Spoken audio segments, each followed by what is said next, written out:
भारतीय रेलवे अभियंता Indian railway engineering अपन आप में बहुते बढ़िया बातें ही खातिर भारतीय रेलवे इंजीनियरिंग सेक्टर के बगल से आज ले भारत में जुन जुन ब्रिज बनावल गल बाते उन खाली भारत में लोकप्रियता हासिल कर ले बाते बकेर भरती दुनिया में अपन सिक्का जमा ले ली हवन। सब कोई के नमस्ते और प्रणाम। ज्ञान विज्ञान कार्यक्रम में आप सब लोगन के शानदार स्वागत बाते। आज हमनी बात करब जा भारत के 4 गो बड़का और चौड़ा लंबा ऊंचा ब्रिज के बारे में।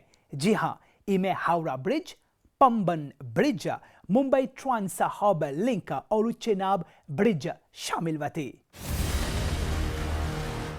हावड़ा ब्रिज भारत के पश्चिम बंगाल में हुगली नदी के ऊपर बनावल गल बाते। 14 जून सन 1965 में एकरा रविंद्र सेतु के नाम देवल गल रहल, जे बंगाल के महाकवि रविंद्रनाथ टैगोर के नाम पर रखल गल बाते, जे भारत के पहलका नोबेल पुरस्कार के विजेता रहलन। वास्तव में हाई ब्रिज के नीचे ढेर गो खंबा रहेला जे पर एगो पुल टिकेला। बकेर हावड़ा ब्रिज खाली 4 गो, जी हाँ खाली 4 गो खंबा पर टिकेला। हुगली नदी पर बनल ई पुल कोलकाता और पश्चिम बंगाल के एगो सुप्रसिद्ध प्रतीक हवन।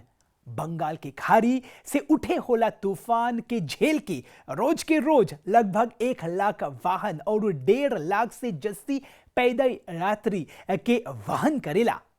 ये दुनिया के सबसे बिजी कैंटिलीवर पुल बनावल गल बाते। बॉलीवुड के ढेर गो फिल्म में भी हावड़ा ब्रिज के बहुते विजिबिलिटी मिलल बाते। हावड़ा ब्रिज एकरा द प्राइड ऑफ कोलकाता भी बोलल जाला। कोलकाता से हुगली के संगे जोड़े होला पुल के हावड़ा ब्रिज बोलल गल बाते।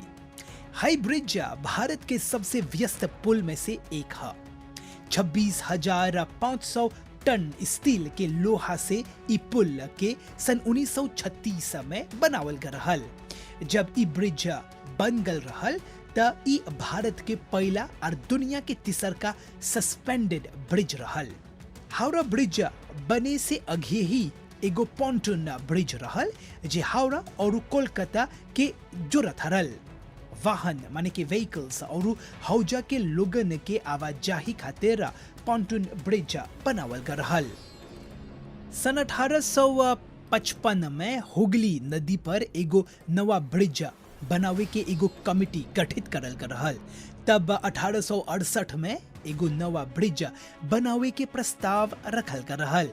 1870 में एगो नवा ट्रस्ट के गठन करल गल रहल, जेकरा कोलकाता पोर्ट ट्रस्ट नाम देवल गल रहल।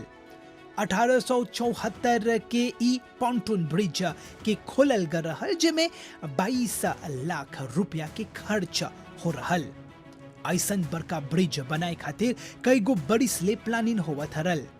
सन 1917 में जब हावड़ा ब्रिज बनावे के काम शुरू होल त तनिवे समय के बाद बंद हो गल रहल, काहे कि उ वक्त पहलका विश्व युद्ध शुरू हो गल रहल। तब सन 1926 में अध्यक्ष आर्यन मुखर्जी एगो सस्पेंशन ब्रिज बनावे के सुझाव दिलन। 1935 में एगो नवा हावड़ा ब्रिज एक्ट सामने आल और सन 1936 में औपचारिक रूप से हावड़ा ब्रिज से जुड़ल काम शुरू होल। Walton of MS Rendel, Palmer and Tritton के बगल से हावड़ा ब्रिज के डिजाइन करल गल रहल।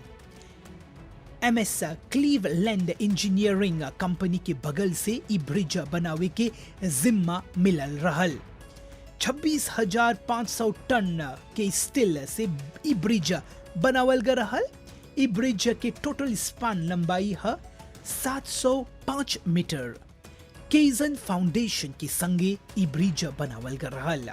दोनों साइज के एंकरेजिंग साइज 16.8 मीटर बाय 8.2 मीटर रहल।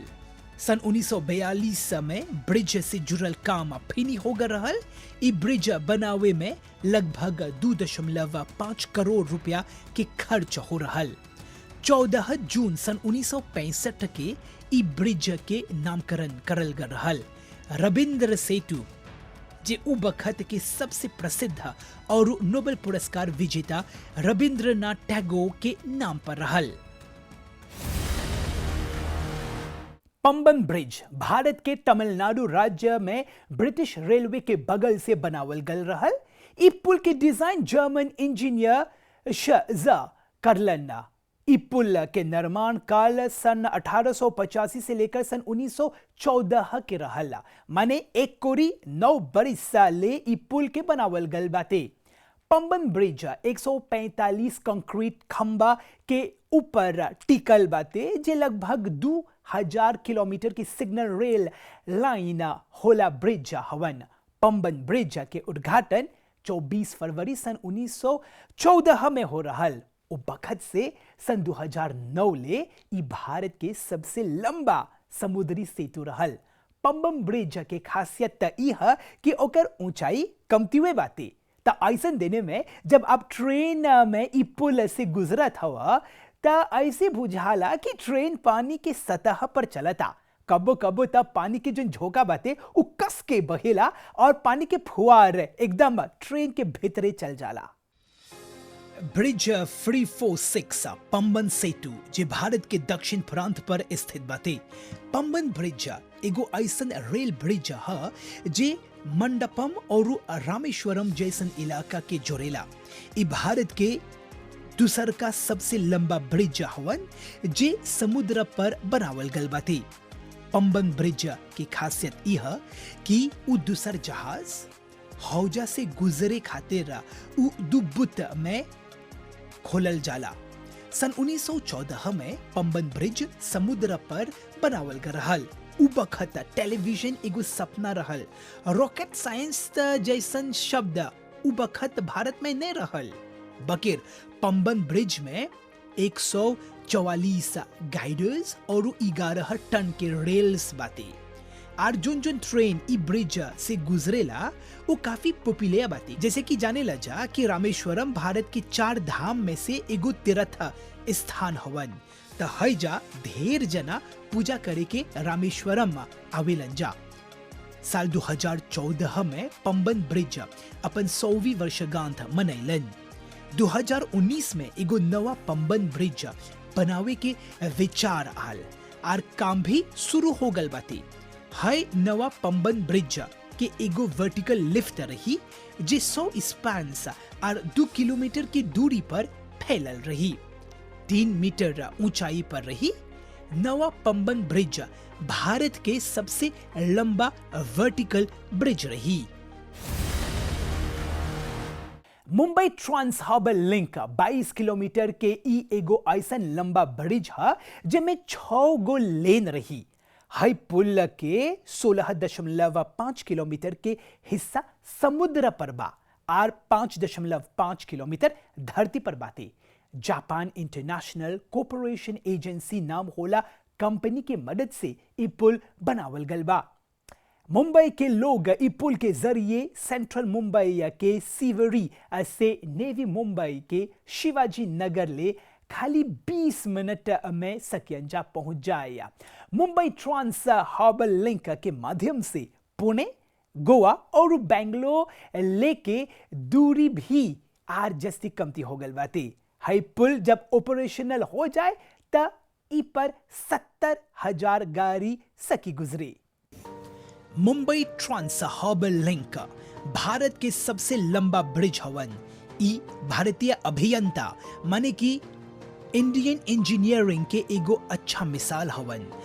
मुंबई ट्रांस हार्बर लिंक के ब्रिज बनावे की परियोजना की कुल लागत है 17,843 करोड़ रुपया। जी हाँ, 20 से 25 मिनट के सफर में इ ब्रिज के जरिए मुंबई से नेवी मुंबई के कनेक्ट करी, जे अभी 1.5 से 2 घंटा लगेला हौजा जाए की खाली। एकर संगे संगे नेवी मुंबई के आसपास सभी विकास हुई, जैसे कि रंजनपाड़ा, जहां पर ही एगो बड़का रंजनपाड़ा रेलवे स्टेशन भी बाती। मुंबई के सेवरी साइड में इ ब्रिज से जुड़ल अंतिम कार्य समाप्त हुआ था, माने दूसर सीमा से ओकर कनेक्टिविटी बन के तैयार हो गल बाती। ई ब्रिज के मैक्सिमम हिस्सा पर रोड के लिंक शुरू हो गल बाती। ई अनुमान लगावल जाता कि ई ब्रिज पर अंतिम कार्य ई बरिस ले फिनी हो जाए। ई भारत के सबसे लंबा स्टील स्पान हवन, माने 180 metre.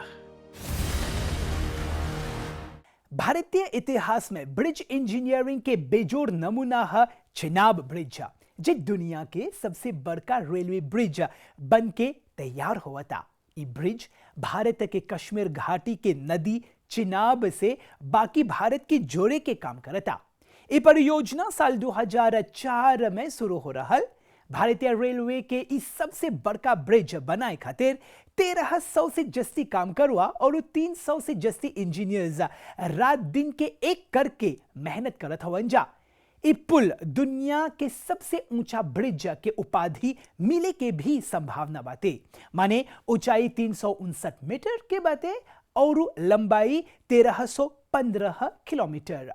Chenab railway bridge Jammu Kashmir के 86 जिले में चिनाब नदी पर बनावल गल बाते। चिनाब ब्रिज एगो भूकंप रोधी पुल माने अर्थक्वेक रेजिस्टेंट सेतु बाते, माने जिस ढंग से बेहतरीन इंजीनियर के बगल से एक डिजाइन करल गल बाते, जेमें भूकंप के 8 तीव्रता के मापे के झेले में सक्षम रही। एकर संगे संगे 300 किलो के एक्सप्लोजन के भी सकी सामना करे।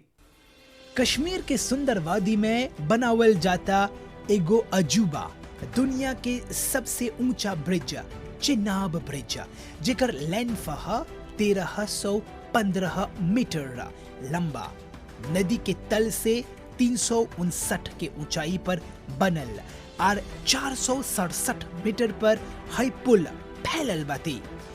आईफल टावर और स्टैचू ऑफ यूनिटी से भी आर जस्ती ऊंचा बाती।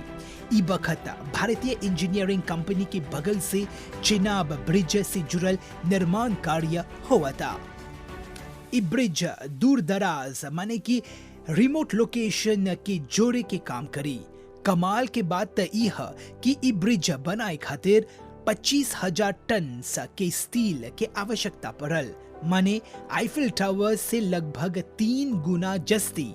जब चिनाब ब्रिज बन के तैयार हो जाए तो ओकर सबसे बड़का आकर्षण रही ओकर आँख।